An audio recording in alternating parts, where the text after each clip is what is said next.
Assalamualaikum warahmatullahi wabarakatuh. Salam sejahtera bagi kita semua. Apa kabar semua? Semoga kita dalam keadaan sehat walafiat. Jumpa lagi di pembelajaran matematika. Kali ini Ibu akan melanjutkan materi pembelajaran kita mengenai pembahasan soal kesebangunan dua segitiga.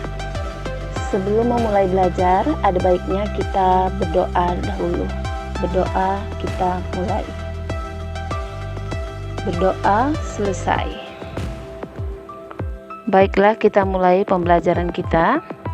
Kali ini kita akan memfokuskan membahas tentang soal-soal kesebangunan dua segitiga. Nah, sebelumnya ada hal-hal yang perlu kamu ingat, yaitu tentang kriteria syarat dua segitiga dikatakan sebangun jika memenuhi salah satu syarat atau kondisi berikut ini. Pertama, perbandingan ketiga pasangan sisi yang bersesuaian sama. Dan yang kedua, dua pasang sudut yang bersesuaian sama besar. Dan kriteria yang ketiga yaitu perbandingan dua pasang sisi yang bersesuaian sama dan sudut yang diapitnya sama besar. Nah, soal yang pertama, perhatikan gambar di bawah ini. QR sejajar dengan ST. Nah, pertanyaannya, A. Buktikan bahwa segitiga QRP dan segitiga TSP sebangun. Oke, pertanyaan yang B, tuliskan perbandingan sisi-sisi yang bersesuaian. Nah, penyelesaian yang A, kamu perhatikan gambar bahwa QR sejajar dengan ST, itu diketahui pada soal.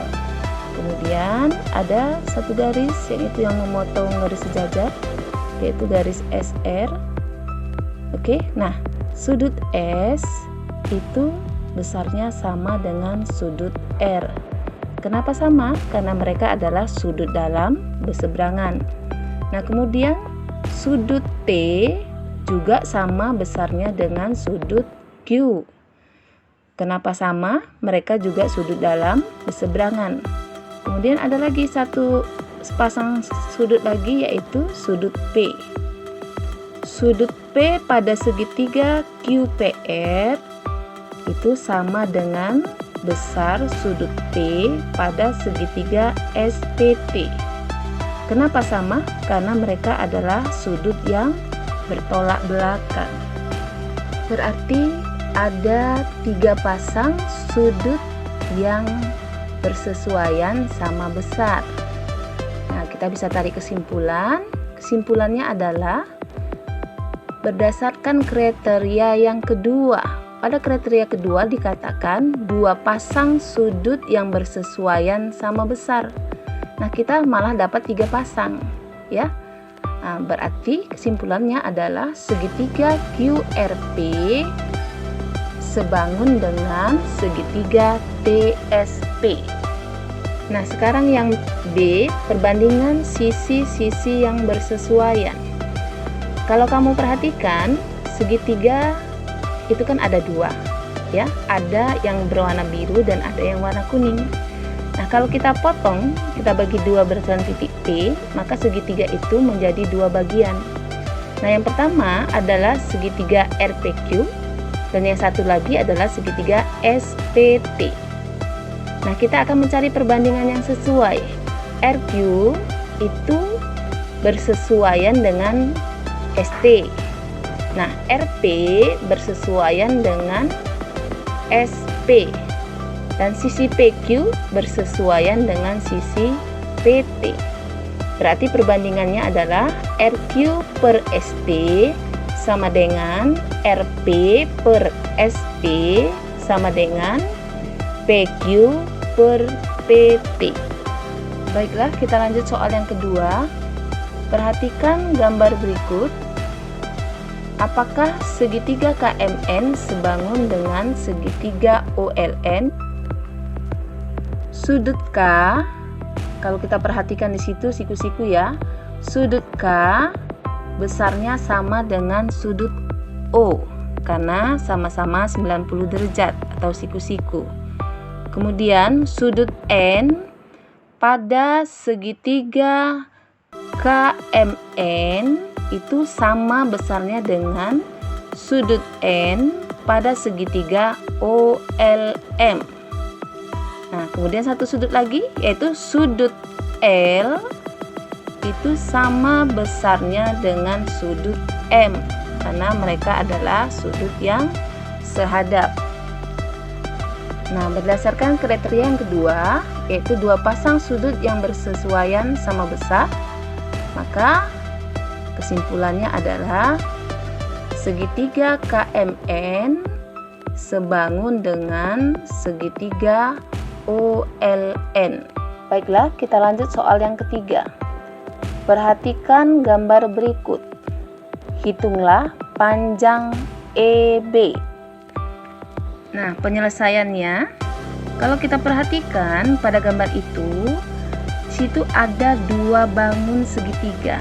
Yang pertama adalah segitiga CDE. Itu adalah segitiga yang kecil. Kemudian satu segitiga lagi adalah segitiga CAB, itu adalah segitiga yang besar.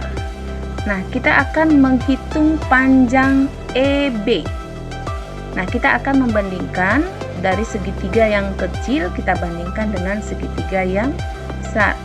Nah, kita bandingkan adalah sisi-sisi yang bersesuaian. Jadi CE per CB sama dengan DE per AB.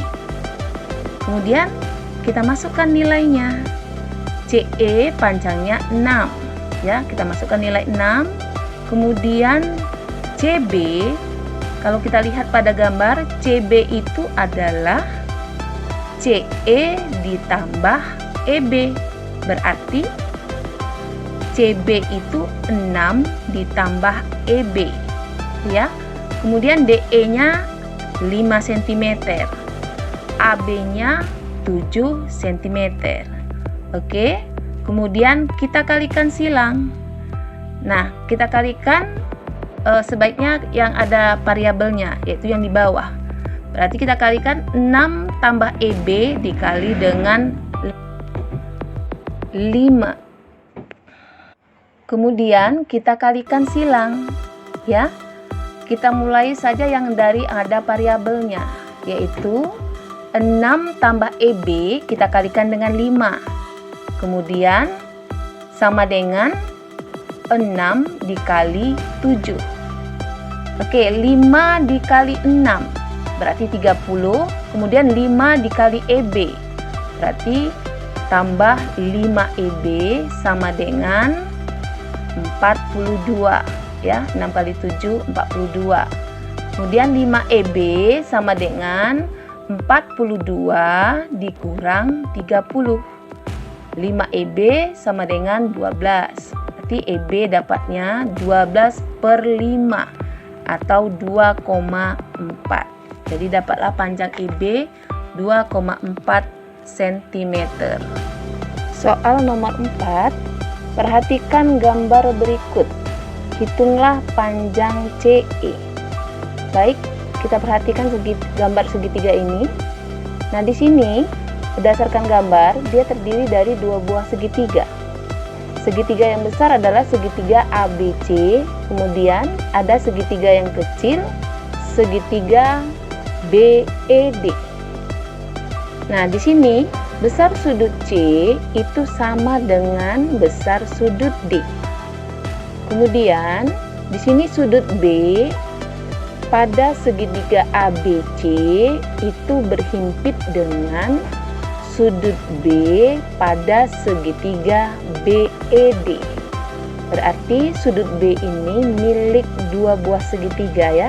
Segitiga yang besar juga segitiga yang kecil. Berarti besar sudut B sama ya, karena dia berhimpit. Oke, berdasarkan kriterianya berarti segitiga ABC itu sebangun dengan segitiga BED karena mereka mempunyai dua sudut yang sama besar.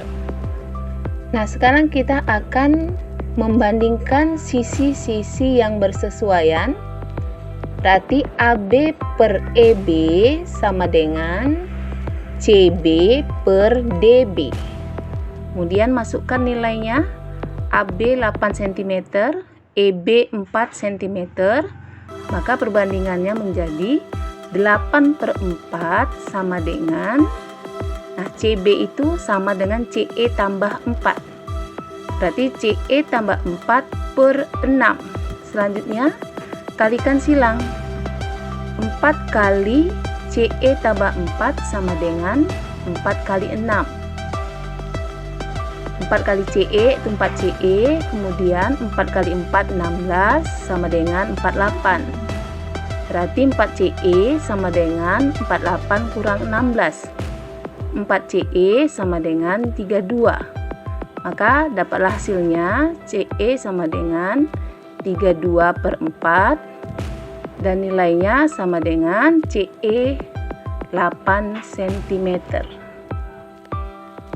Soal nomor 5, perhatikanlah gambar berikut. Hitunglah panjang MN. Untuk menghitung panjang MN, kita perlu bantuan garis yang sejajar dengan SP, ya. Kita tarik dari titik R sejajar SP, berarti dia memotong MN di titik O dan memotong PQ di titik P. Nah, berarti di sini SR 12, SR sejajar dengan MO dan sejajar dengan PT. Nah, masing-masing ini panjangnya 12 cm. Nah, kalau begitu, berapa panjang TQ? Panjang TQ adalah 8 cm. Dari mana 8 cm? Yaitu PQ tadi kan 20 cm, berarti kalau PT-nya 12 cm, berarti TQ-nya 8 cm. Nah, sekarang kita untuk mencari MN, kita cari dulu ON, karena MO-nya kita sudah tahu yaitu 12 cm. Oke, dari gambar kita peroleh ada dua buah segitiga, yaitu segitiga RON dan segitiga RTQ. Kita akan bandingkan sisi-sisi yang senilai. RO per RT sama dengan ON per TQ. Kemudian kita masukkan nilainya. 5/8 sama dengan ON per 8. Kemudian kalikan silang. 8 kali ON sama dengan 5 dikali 8. Maka hasilnya 8 ON sama dengan 40. ON sama dengan 40/8. ON sama dengan 5. Nah, setelah dapat ON 5 cm, maka kita bisa mencari panjang MN. Berdasarkan gambar, MN itu sama dengan MO tambah ON. Berarti MN sama dengan 12 ditambah 5, sama dengan 17 cm.